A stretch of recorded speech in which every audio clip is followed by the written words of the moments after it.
Well, hola people, konnichiwa, bikin bersama Salvian di channelnya Kudetek.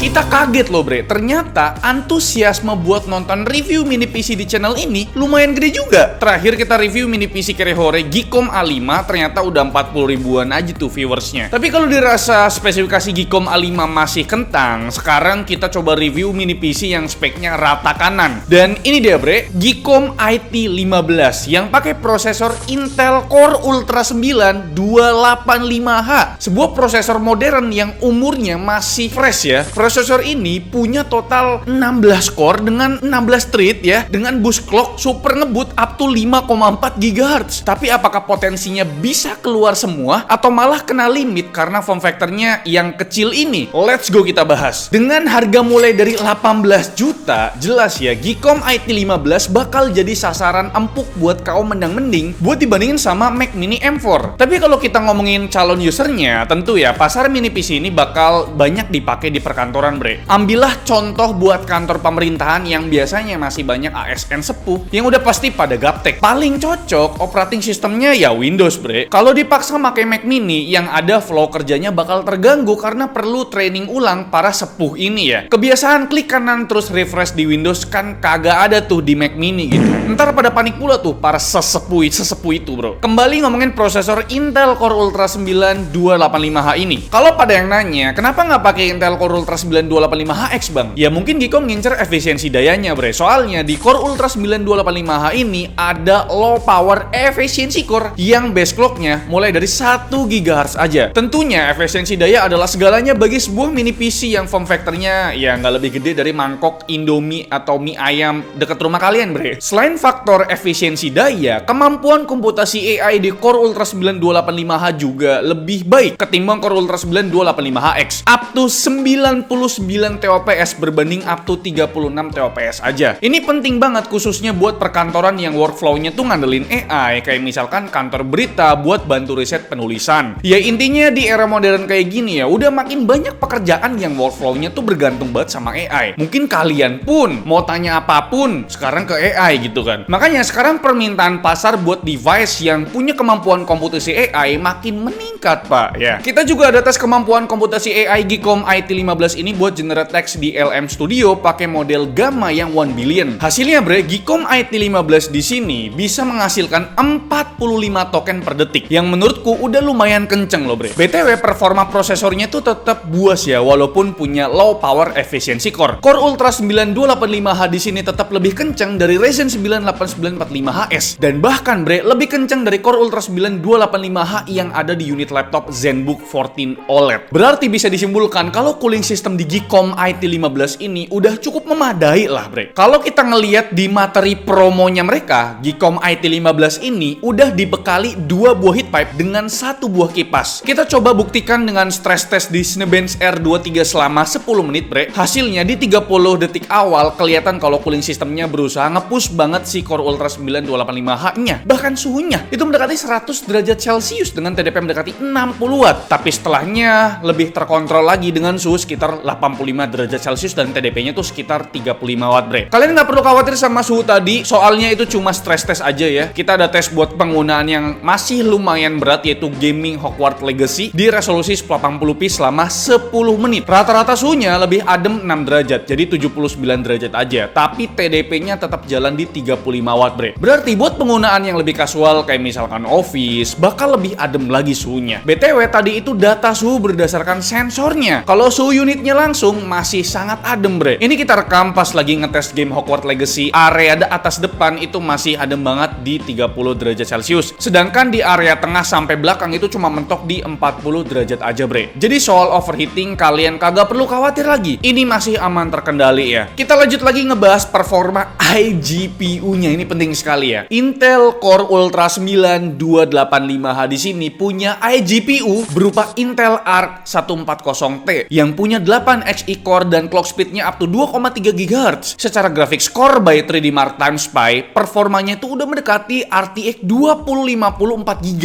Ini performanya mendekati RTX loh ya. Kira-kira performa buat produktivitasnya bakal kayak gimana nih bre? Kalau buat 3D creation memang masih belum capable lah ya. Kita tes render scene BMW yang terkenal simple aja bagi distrik GPU masih terlalu berat buat GPU di dalam ini bre. Render time-nya tembus 2 menitan lebih. Tapi kalau buat keperluan editing video ya, Geekom IT15 ini udah sangat aman ya. Bahkan kita tes buat produksi konten 4K pun di Adobe Premiere Pro 2026 itu masih cukup enjoy loh ternyata. Buat previewnya memang ada sedikit nge-lag lah ya, tapi nggak sampai mengganggu gitu bre. Masih bisa ditoleransi lah mengingat ini adalah sebuah mini PC. Terus buat render time-nya kita langsung tes buat render video 4K. Durasi videonya itu 10 menit, hasilnya itu bisa beres dalam waktu 7 menitan. Jadi masih efisien lah. Atau kalau video 1 menit itu bisa kelar dalam waktu 46 detik render ya. Kalau buat produksi konten 1080p gimana bang? Oh, ya udah tentu sangat enjoy, aman aja gitu ya. Previewnya tuh lancar jaya, aman sentosa bagi Core Ultra 9 285H bre. Render time-nya juga super ngebut. Video durasinya 10 menit itu bisa kelar dalam waktu 2 menit render aja. Sekarang gimana performa gamingnya bang? Ya kali nggak kita tes gaming ya kan? Kita udah siapkan 10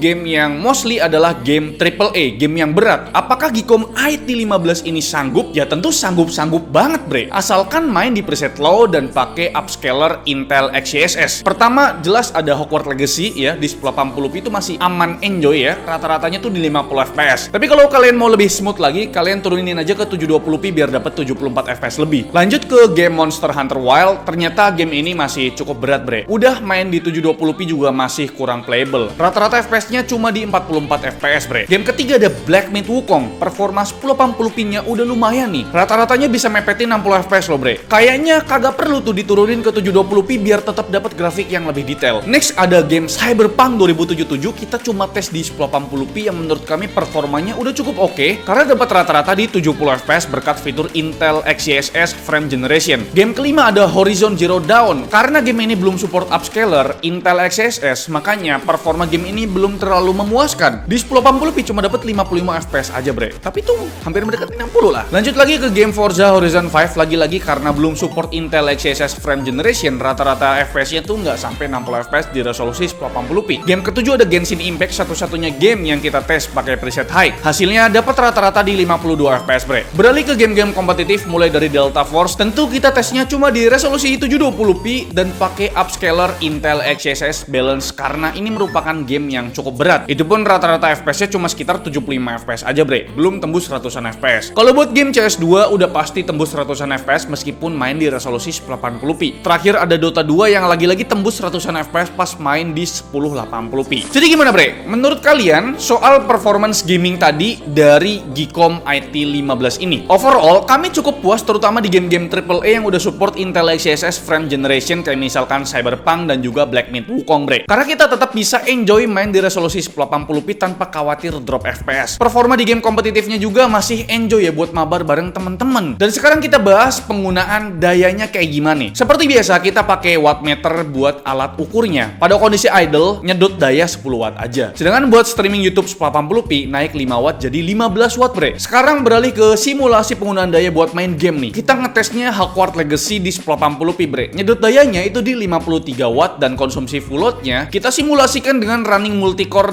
test di Cinebench R23. Hasilnya di awal-awal bisa tembus 70 watt tapi setelahnya stabil di 60 watt. Kalau kita kalkulasiin ke rupiah, kita simulasikan main game 8 jam per hari, konsumsi listrik sebulan nggak sampai 60.000 bre. Ini sih worth it banget ya, mengingat tadi tuh konsumsi main game setiap hari 8 jam gitu ya. Mungkin kalau kalian cuma nonton YouTube atau buat kerja, ini sih nggak sampai 60.000 sebulan.